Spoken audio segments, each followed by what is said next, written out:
Thanks for inviting us in. It's now 11 o'clock and we begin tonight with the Delphi murders trial. The focus today, guns and ammunition. The prosecutor's goal today was to connect a single bullet found at the crime scene to Richard Allen. We've had reporters inside the courtroom all week as Allen stands trial for the murders of Abby Williams and Libby German. Tonight at 11, our Logan Gay joins us live in studio to break down today's testimony. Logan? Scott, so far this week, we've learned that Abby Williams and Libby German died after someone slit their throats.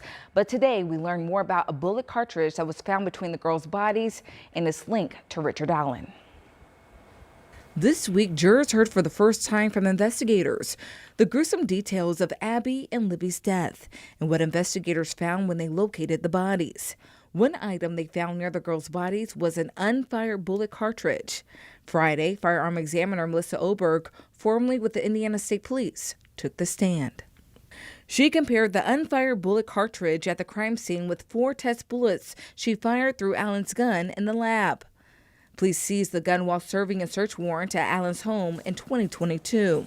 Using those 4 test bullets and a powerful microscope to inspect markings on the ammunition, she concluded the bullet at the crime scene did cycle through Allen's gun. And Oberg said she made that conclusion based on the quality and quantity of matching marks on the bullets. The state believes this latest evidence and testimony directly places Richard Allen at the murder scene, making this among the most compelling evidence the state has. But the defense team pushed back, highlighting that this type of firearm science called tool mark analysis is considered controversial, even getting the firearm examiner to admit that her analysis and conclusions presented to the jury are subjective. They also emphasized that the state's analysis was based on a bullet at the crime scene that was not fired, while the test bullets in the lab were fired.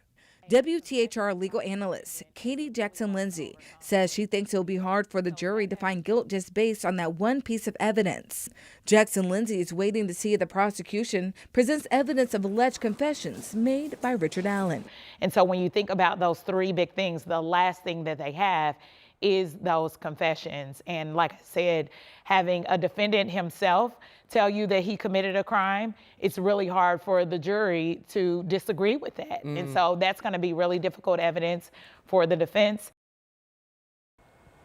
When asked if she thinks Allen will take the stand, Lindsay says she would think not, because we will hear Richard Allen through those confessions. Then we will hear his lawyers challenge those confessions, and by challenging those confessions, his story is being told through the process.